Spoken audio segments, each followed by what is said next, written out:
पहले भाग में कृष्णवेणी से किए हुए प्रश्न का कृष्णवेणी ने क्या उत्तर दिया, आइए सुनते हैं आगे।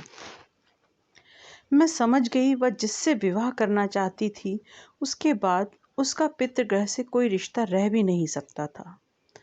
तो क्या भास्करन? मेरा प्रश्न बीच में ही काट कर उसने कहा, हाँ, हम दोनों अब एक साथ हैं, यही पूछना चाह रही है ना?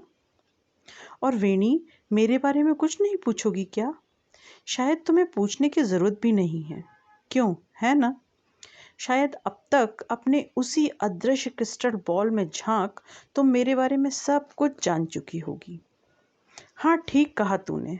उसने एक बार गहन संवेदनापूर्ण मैत्री का हाथ मेरी ओर बढ़ाया, फिर मेरा स्पर्श किए उसी तीव्रता से पीछे खींच लिया। भूल ही गई थी, दीक्षिता शिष्या हूँ गुरु की, तुझे छू नहीं सकती। मुझे बेहद गुस्सा आया। यह भी कैसा नाटक था उसका।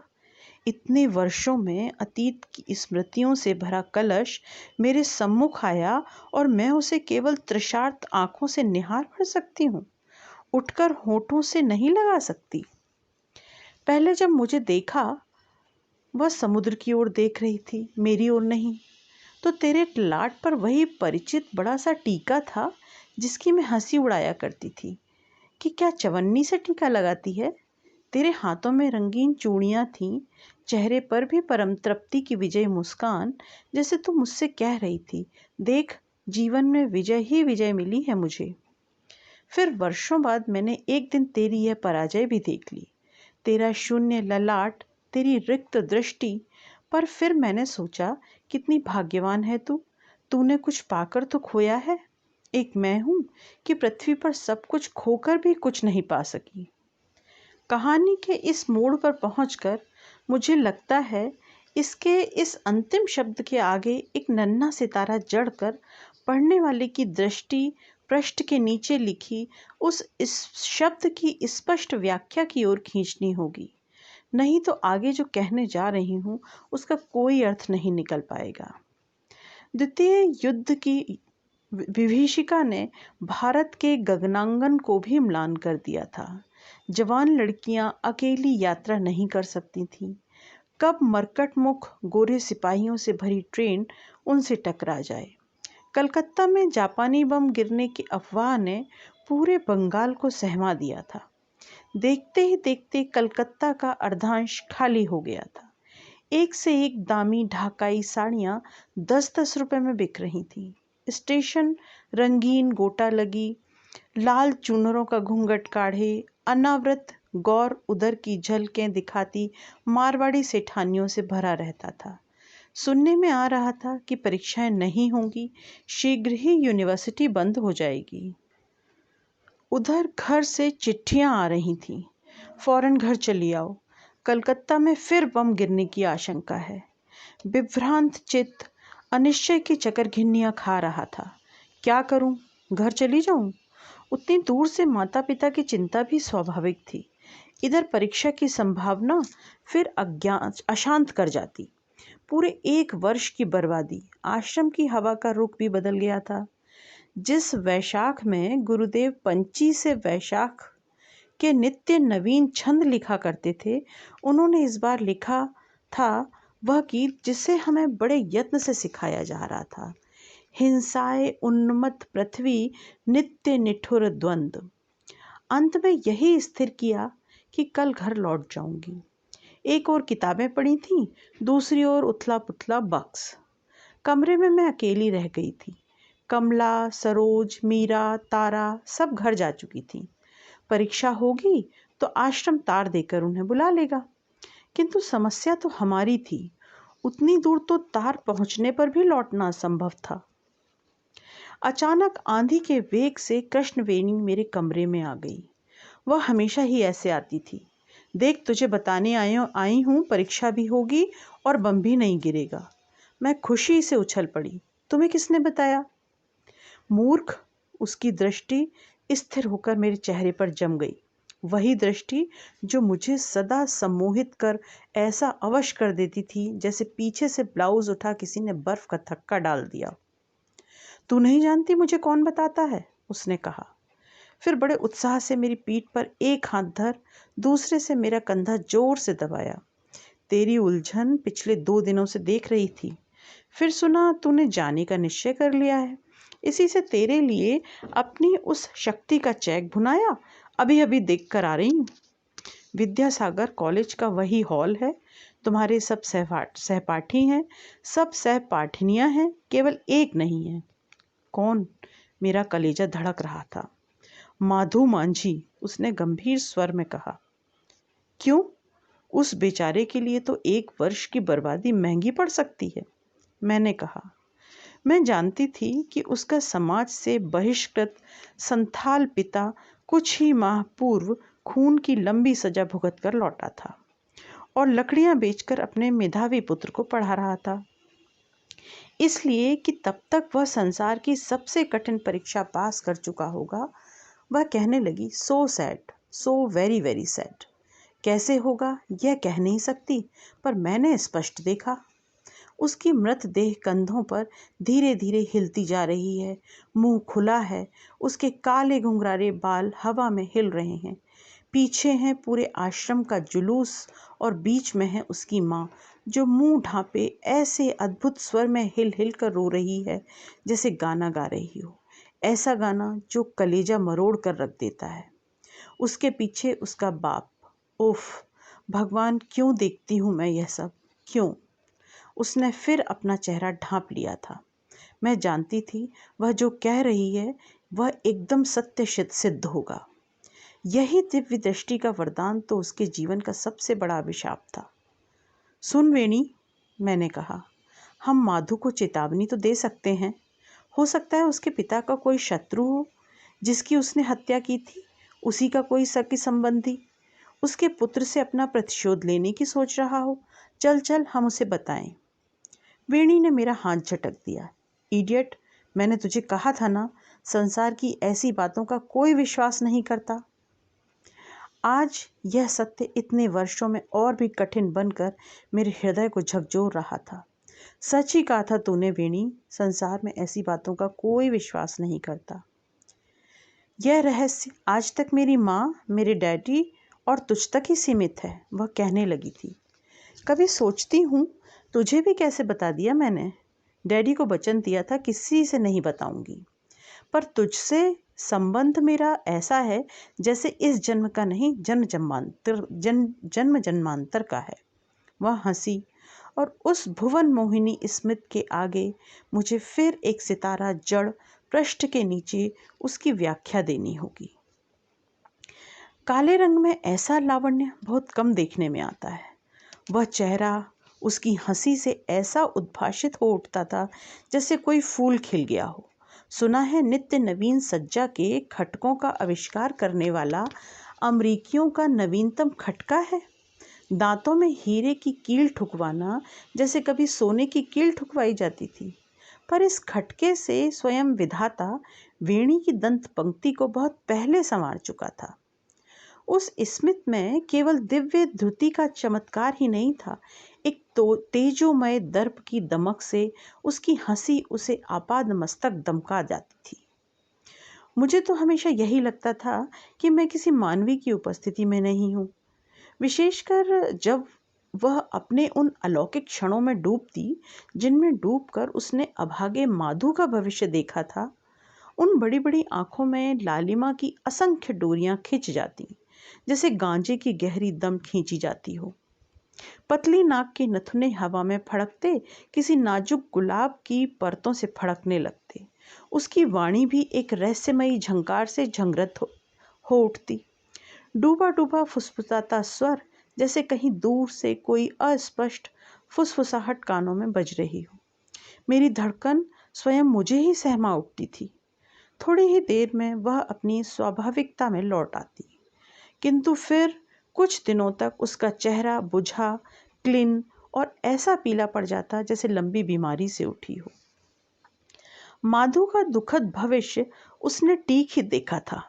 आश्रम का सबसे शांत मेधावी छात्र माधु, जो अपनी कुशल तैराकी से पोखर की मछलियों को भी पछाड़ देता था, एक दिन ना जाने किस भंवर में फंसकर व्यर्थ चीखता ही रह गया, बचाओ बचाओ। लोगों ने सोचा बन रहा है, मजाक कर रहा है, तैराकी सिखाने वाला यह पूरे आश्रम का कोच भला डूब सकता है। किंतु मौत क्या किसी के बचाने पर भी टल सकती थी? स्वयं वेणी के शब्दों में, उसे अपनी इस दिव्य शक्ति की प्रथम अभिज्ञता हुई थी जब वह 8 वर्ष की थी। समृद्ध माता पिता की वह इकलौती संतान उन्हें और भी प्रिय थी, क्योंकि उसके जन्म से पूर्व वे 3 पुत्र खो चुके थे। वह एक कार में स्कूल जाती, दूसरी से लौटती। घर के ताबेदार नौकरों की पूरी टुकड़ी उसे हाथों ही हाथों में लिए फिरती। एक जूते पर पॉलिश करता, दूसरा फीता बांधता, एक आया चोटी बांधती, दूसरी यूनिफॉर्म लिए खड़ी रहती। पिता रेस के पीछे दीवाने थे। इसी से उनका एक निजी अस्तबल था, जहां घोड़ों की ख्याति पूरे भारत में थी। घोड़ों को समझाने के लिए स्वयं अपना निजी अस्तबल होना उतना ही ज़रूरी है जितना अच्छे साहित्य की जानकारी के लिए अपनी निजी एक अच्छी लाइब्रेरी। वे कहा करते थे। रेस के किसी भी घोड़े के कान, पैर और पूंछ देखते ही वे जान जाते थे कि किस घोड़े पर स्टैक लगाना हितकर होगा। किंतु फिर धीरे धीरे कृष्णवेणी ही उनकी दिव्य दृष्टि बन गई। हाँ, तो जब वह 18 वर्ष की थी तभी अचानक उसकी ननिहाल से पत्र आया। उसके मझले मामा बीमार हैं, कलकत्ता में ही ऑपरेशन होगा।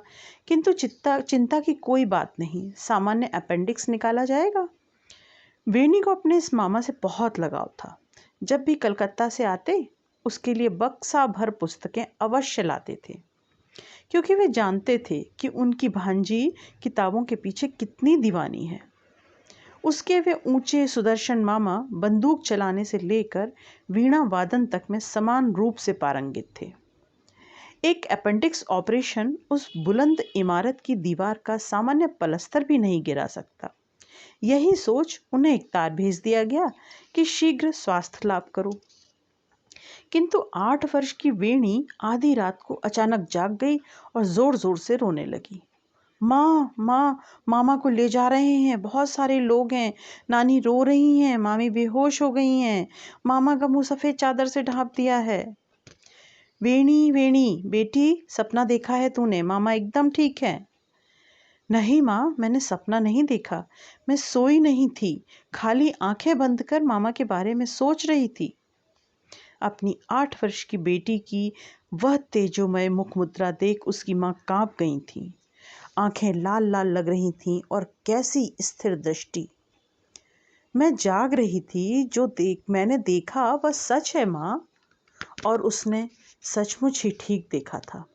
यही थी उसकी इस दिव्य दृष्टि की प्रथम अभिज्ञता। कलकत्ता से लौटकर उसकी माँ जब रात को उसके पिता को यह सब बता रही थी, तो वह नींद का बहाना बनाकर सब सुन रही थी। सुनते हो, जैसा इस लड़की ने कहा था ठीक वैसा ही हुआ था। उसका चेहरा सफ़ेद चादर से ढांक दिया गया था। माँ रो रही थीं और भाभी बेहोश पड़ी थी। बेहोशी दी गई और वह होश में भी नहीं आया। जब वेणी उस दिन मुझे बता रही थी तो उसका चेहरा अजीब हो गया था। तुम तो घर पर नहीं थे। आंखें लाल और आवाज़ जैसे मीलों की दूरी से आ रही थी। मुझे लगा यह मेरी कृष्णवेणी नहीं, कोई देवी है। माँ फिर रोने लगी थी। पागल मत बनो, उसके पिता ने कहा। खबरदार जो इस बात का जिक्र कहीं बाहर किया तो। अपनी माँ से भी नहीं। मैं नहीं चाहता कि एक मूर्ख सपने के कारण हमारी बेटी तमाशा बन जाए, चेट्टियार की उस बेटी की तरह जिसके पूर्व जन्म की कहानी के कारण उसे बेटी से ही हाथ धोना पड़ा। कहती थी मैं लुधियाना के किसी सरदार हरभजन सिंह की बीबी हूँ। लुधियाना का वह 50 वर्ष का सरदार अपनी 15 वर्ष की पत्नी को लेने यहाँ पहुँचा था। मैंने ही बाप बेटी को शरण देकर यहाँ छिपाया था और पुलिस की मदद से सरदार को वापस भेजा था। पर क्या हुआ? लड़की ऐसा साइकोलॉजिकल केस बन गई कि एक दिन फांसी लगाकर आत्महत्या कर बैठी। आश्चर्य है, वह सब देखकर भी तुम ऐसी बातें कर रही हो। कौन कहेगा तुम पढ़ी लिखी हो? पर यह तो पूर्व जन्म की बात नहीं है। तुम मानो न मानो, ईश्वर का अंश है इसमें, माँ ने फुसफुसा कर कहा। तुम टैगोर की वह कहानी पढ़ी है ना? तुम चाहती हो कि एक बात का तुक्का लग गया तो हम भी अपनी इकलौती बेटी को पीट पीट कर देवी बना दें? और फिर ठीक इसी समय मुझे खांसी आ गई। माँ ने खींच कर मुझे छाती से लगा लिया। उनकी भीगी पलकों को मैं गाल से लगते ही जान गई कि वे रो रही हैं। शायद वह उसी दिन जान गई थीं कि उनकी इकलौती बेटी धीरे धीरे उनसे बहुत दूर खिसकती जा रही है, बहुत दूर। इसके बाद उनके कठोर डैडी के आदेशानुसार उस अप्रीतिकर प्रसंग को कभी बढ़ावा नहीं दिया गया। वह अपने शैशव की सहज स्वाभाविकता में फिर लौट आई। कुछ वर्षों तक सब दुस्वप्न को भूल बिसर गए। फिर एक दिन उसके डैडी ने खेल ही खेल में उससे खाने की मेज पर पूछ लिया, क्यों वीणी, कौन सा घोड़ा जीतेगा इस बार, सलीम, ब्लेज या सनी? इन तीनों घोड़ों को उनके सुदीर्घ अनुभव की कसौटी ने कसा था। सहसा कृष्णवेणी का चेहरा तमतमा गया, आंखें बंद हो गईं, नथुने कांपने लगे। उसकी माँ ने घबरा कर थाली खिसका दी। डैडी ने चट से उठकर दरवाज़ा बंद कर दिया, कहीं कोई आ न जाए। यह क्या कर बैठे थे वे? फिर कृष्णवेणी ने धीरे धीरे आंखें खोली। चेहरा लाल से पीला पड़ा। सूख गए होठों पर स्वाभाविक स्मित उभर आया। ब्लैक प्रिंस, उसने हंसकर कहा। कहती क्या है लड़की? ब्लैक प्रिंस एकदम नया घोड़ा, उस पर अनाड़ी सवार जॉकी डिसूजा, जिसे वे 2 बार वार्निंग भी दे चुके थे, पर फिर भी उन्होंने जुआ खेला था, महज उस कृष्णवेणी के कहने पर, जो तब हाई स्कूल की छात्रा थी। और सचमुच ब्लैक प्रिंस ही जीता। उसके बाद पुत्री की इस शक्ति ने उन्हें वैभव से ऐसा लादा कि वे अपनी ऊंची नौकरी को स्वेच्छा से त्याग जीवन भर रेस के घोड़ों के पीछे ही भागते रहे। कृष्णवेणी का रिश्ता उसके जन्म के तीसरे ही वर्ष लगभग स्थिर हो चुका था। उसके डैडी मम्मी ने मन ही मन निश्चय कर लिया था कि उसके छोटे मामा से ही उसका विवाह होगा। यही उसके कुल की परंपरा थी। उनके बड़े मामा तथा मंझले मामा को उसकी सगी मौसेरी बहनें ब्याही थीं। छोटे मामा ने अभी पढ़ाई पूरी नहीं की थी। यहाँ पढ़ाई पूरी करने पर वेणी के डैडी ही विदेश भेजेंगे, यह भी लगभग निश्चित था। वेणी को जब यह पता चला तो वह भड़क गई। यह क्या बकवास है माँ? छोटे मामा के साथ मेरा विवाह कैसे हो सकता है? मैं नहीं करूँगी ऐसा विवाह। क्यों नहीं करेगी? सुनूं जरा, यही हमारे वंश की रीति है, नानी ही सास बनती हैं। तब कान खोलकर सुन लो माँ, मेरी नानी मेरी सास कभी नहीं बनेगी। मैं आप लोगों की तरह मूर्ख नहीं हूँ जो सगे रिश्तों में शादी कर मोरोन पैदा करूँ। जरा पूछूं बेटी, तू क्या मोरोन है? तेरी माँ भी तो कभी मेरी सगी भांजी थी। इस बार उसके डैडी ने दलील दी। और नहीं तो क्या हूँ मैं? इससे तो मोरोन होती तो अच्छा था। फ्रीक हूँ मैं, फ्रीक। याद है आपने मुझे एक बार उस विचित्र प्रिंस के बारे में बताया था, एडवर्ड मोरडेक, जो देखने में जितना सुंदर था, बुद्धि का भी वैसा ही सिकंदर। गाने में उसका कोई जोड़ नहीं, पर उसके सिर के पीछे एक और चेहरा जड़ दिया था विधाता ने। 2 आंखें और मुंह। वह मुंह से खा नहीं सकता था, पर हंसता था। आंखें सब कुछ देख सकती थीं।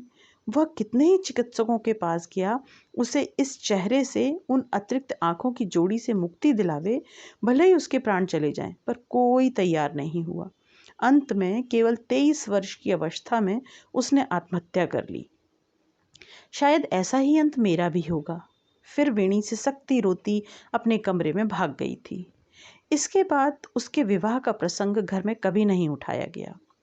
केवल एक बार माँ ने बड़े प्यार से उसका हाथ पकड़कर कहा, वेणी बेटी, तू चाहने पर सब कुछ देख लेती है, देखना रघुत्तम विदेश कब जाएगा। कृष्णवेणी समझ गई थी कि माँ बड़ी चालाकी से उसे क्या दिखाना चाह रही थी। विदेश में रघुत्तम की ख्याति, उसकी संभावित समृद्धि की झलक शायद उससे विवाह न करने के निर्णय से उसे डिगा दे। आज के लिए बस इतना ही। आगे की कहानी अगले भाग में।